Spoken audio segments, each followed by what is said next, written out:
नमस्कार and welcome to world affairs. मैं हूं प्रशांत धवन। नाउ मैं बहुत ही लंबे समय से इंटरनेशनल रिलेशन, जियोपॉलिटिक्स इन टॉपिक्स को कवर कर रहा हूं थ्रू यूट्यूब वीडियोस। मैंने कभी भी अपने एक्सपीरियंस में एक बड़े देश को ऐसी लैंग्वेज यूज करते हुए नहीं देखा अपनी निराशा दर्शाने के लिए, जो फ्रांस ने हाल ही में करी है। इन्होंने लिटरली यहाँ पर यह कहा है कि Australia has stabbed us in the back. ये बहुत स्ट्रांग लैंग्वेज इन्होंने यहाँ पर यूज करी है। पहले तो फ्रांस ने यह कहा है कि जो बाइडन ने हमारी डिफेंस डील डुबा दी ऑस्ट्रेलिया के साथ। उसके आगे इन्होंने यहां पर यह कहा है कि ऑस्ट्रेलिया ने फ्रांस का जो भरोसा था, जो ट्रस्ट था, ये तोड़ दिया है। इन्होंने बिल्कुल हमारे पीठ पर एक छुरा भोंपा है। They have stabbed us in the back. बहुत स्ट्रांग लैंग्वेज है। इतने पर ये नहीं रुके, इसके आगे फ्रांस के जो विदेश मंत्री हैं, इन्होंने ये कहा है कि जो हमारा ट्रस्ट था, जो हमारा रिलेशनशिप था ऑस्ट्रेलिया के साथ, इस इंसिडेंट के बाद ये टूट चुका है। इन्होंने यहाँ पर यह कहा है कि मैं आज के समय बहुत ज़्यादा गुस्सा हूँ, मैं बहुत ज़्यादा कड़वा फील कर रहा हूँ, क्योंकि ऑस्ट्रेलिया और यूएसए ने जो फ्रांस के साथ किया है, वो एलाइज एक दूसरे के साथ नहीं करते। जो मित्र मुल्क है, इस तरीके से यहाँ पर स्टैब इन द बैक नहीं करते। नाउ डिस्कस करते हैं यहाँ पर ये इशू क्या है, फ्रांस इतना जरा गुस्सा क्यों है। यहाँ पर बहुत कुछ यहाँ पे आपको जानने को मिलेगा, मगर आगे बढ़ने से पहले एक बहुत ही इंपॉर्टेंट मैसेज। अनअकैडमी की यूपीएससी सेल 17 तारीख को रात 12 बजे खत्म हो जाएगी। अभी के लिए प्राइसेस बहुत ज़्यादा कम है। आप चाहें तो कोर्सेज अभी परचेज कर सकते हैं। सिंपली यहाँ पे जाओ कमेंट सेक्शन में, जो पिन कमेंट है यहाँ पे आपको मिलेगा ये लिंक। तो यहाँ पर दूसरा लिंक है ना, by any course on discount using PD10।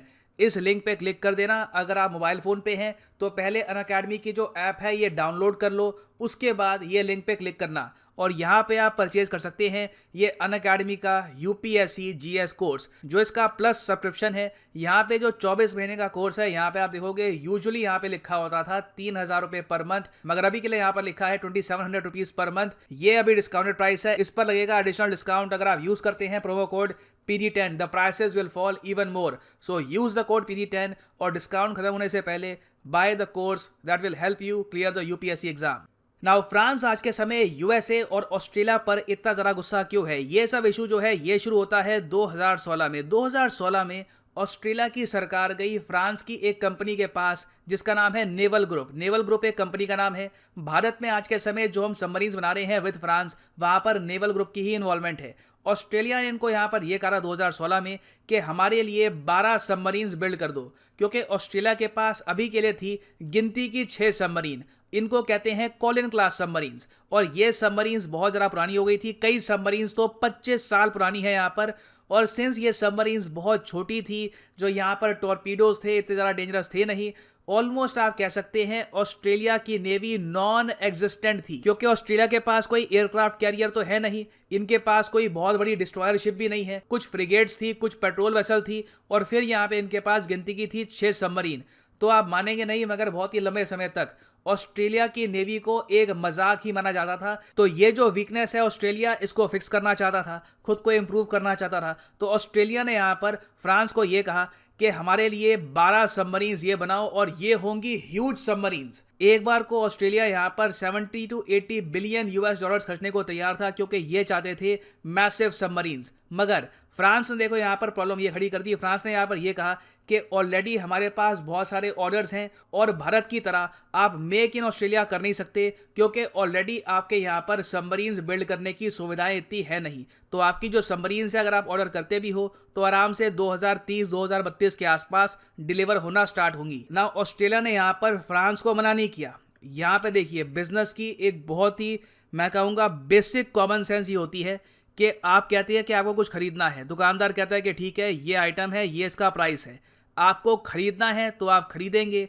आपको नहीं खरीदना तो आप मना कर दोगे।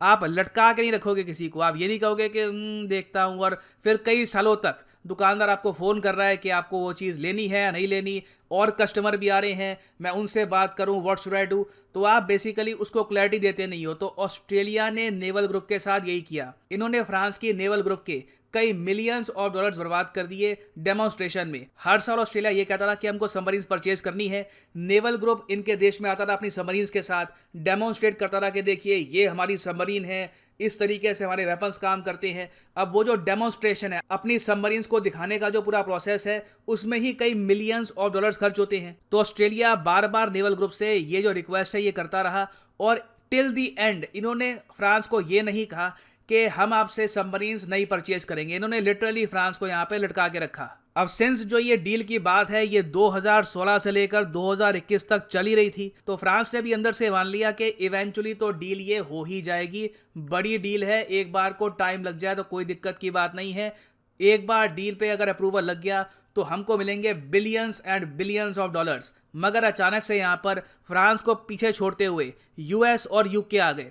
दोनों कंट्रीज ने फ्रांस को रिप्लेस कर दिया और फ्रांस की कंपनी को बिना बताए चुपचाप जो ये सबमरीन की डील है ये छीन ली। और रिसेंटली आपको पता होगा जो AUKUS एग्रीमेंट है ये साइन किया है यूएस, ऑस्ट्रेलिया और यूके ने। इसके अंडर ये डिसाइड किया गया है कि यूके और यूएसए अब बनाएंगे ऑस्ट्रेलिया के लिए सबमरीन्स। और जो ये मेगा प्रोजेक्ट था 90 बिलियन डॉलर्स का, हालांकि मैं ये बोल दूं 90 बिलियन डॉलर जो है ये ऑस्ट्रेलियन डॉलर्स है, ठीक है। तो अमेरिकन डॉलर्स में आप कह लीजिए ये हो गए 60 to 68 बिलियन डॉलर्स, जो अपने आप में बहुत बड़ा अमाउंट है। It is almost equal to India's defence budget. ये जो सारा अमाउंट है ये यहाँ पर छीन लिया यूके और यूएसए ने। और इसका बड़ा रीजन एक ये भी है कि इन्होंने यहाँ पर यह कहा है कि हम लोग आपको न्यूक्लियर पावर्ड सबमरीन्स बनाकर देंगे जो बहुत ही लंबे समय तक पानी के नीचे रह सकती है। और फ्रांस की डिलीवरी बहुत ज़्यादा लेट होगी, 2030 के आसपास। हम आपको जो ये सबमरीन्स हैं 2030 से पहले देने की कोशिश करेंगे। तो ऑस्ट्रेलिया ने देखो यहाँ पे मैं कहूँगा बदतमीजी ये करी है, इन्होंने नेवल ग्रुप को टिल दी एंड बताया नहीं कि डील कैंसिल है। नेवल ग्रुप के लोग खुद शॉक्ड हो गए थे जब इन्होंने सुबह ट्विटर पर देखा कि ये जो 3 देश हैं ये तो खुद ही आपस में इकट्ठे आ गए हैं और अब ऑस्ट्रेलिया के जो बिलियंस ऑफ डॉलर्स हैं ये जाएंगे यूएसए और यूके के पास, ना कि फ्रांस के पास।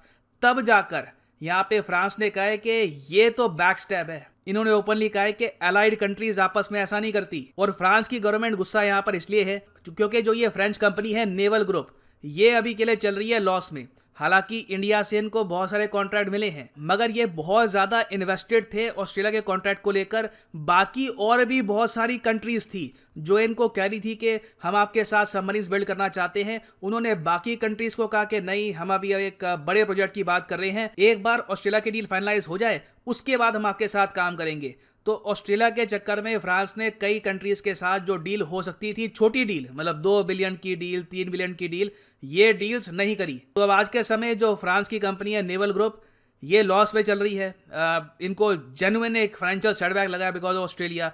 और अब जो ये सेटबैक है ये पूरा करने के लिए फ्रेंच गवर्नमेंट को पैसे डालने होंगे इस कंपनी के अंदर।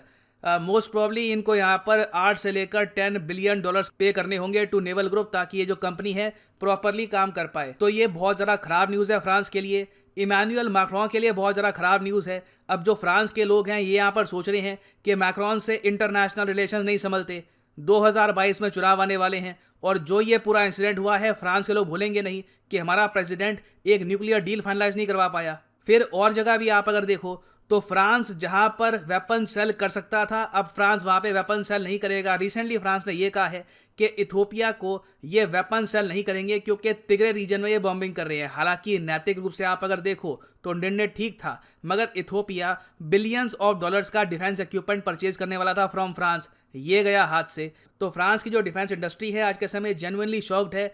और इन द फ्यूचर आप देखोगे फ्रांस और ऑस्ट्रेलिया के जो रिलेशंस हैं ये लगातार खराब भी होते रहेंगे इस पर्टिकुलर इवेंट की वजह से। इंडिया के लिए आप अगर देखो तो एक तरीके से अच्छी बात है क्योंकि इंडिया की जो इम्पोर्टेंस है फ्रांस के लिए ये बहुत ही ज़्यादा अब बढ़ चुकी है। अब आप ये मान लीजिए जियोपॉलिटिक्स में शायद इंडिया फ्रांस के लिए सबसे इंपॉर्टेंट देश बन चुका है क्योंकि फ्रांस को अब ये पता है कि इन द फ्यूचर अगर कोई बड़े कॉन्ट्रैक्ट आने हैं 30 बिलियन के, 50 बिलियन डॉलर्स के, तो वो सिर्फ भारत ही इनको दे सकता है। और मैं ये कहूँगा कि इंडिया के लिए काफ़ी अच्छी अपॉर्चुनिटी है कि फ्रांस की जो ये डेस्परेशन है इसका फ़ायदा उठाकर हम लोग ये कोशिश कर सकते हैं कि इंडिया में जो हमारी प्राइवेट कंपनीज हैं इनके साथ जॉइंट मैन्युफैक्चरिंग हो, इनको एक्सपीरियंस मिले और भारत में ही ज़्यादातर जो मैन्युफैक्चरिंग है वेपन्स की ये की जाए। और फाइनली मैं आपसे यहाँ पे एक सवाल पूछूंगा, आपने काफ़ी बार जो ये टर्म है ओशियानिया इसके बारे में सुना होगा। आपको ये बताना है कि जब हम बात करते हैं ओशियाना की तो हम किसकी बात कर रहे हैं? क्या सिर्फ ऑस्ट्रेलिया की बात हो रही है? ऑस्ट्रेलिया न्यूजीलैंड की बात हो रही है? क्या ये ऑस्ट्रेलिया न्यूजीलैंड और इंडोनेशिया तीनों की बात हो रही है? या फिर हम यहाँ पे बात कर रहे हैं ऑस्ट्रेलिया और उसके सराउंडिंग आइलैंड्स की except the country of Indonesia? Comment section में करिए आंसर। सही आंसर जो है इसका ये आपको मिल जाएगा वीडियो की पीडीएफ में। जो वीडियो की पीडीएफ है ये आपको वीडियो के डिस्क्रिप्शन सेक्शन में मिल जाएगी। सो इसी नोट के साथ ये है यहाँ पर वीडियो का अंत। Thank you for listening and as always God bless you all.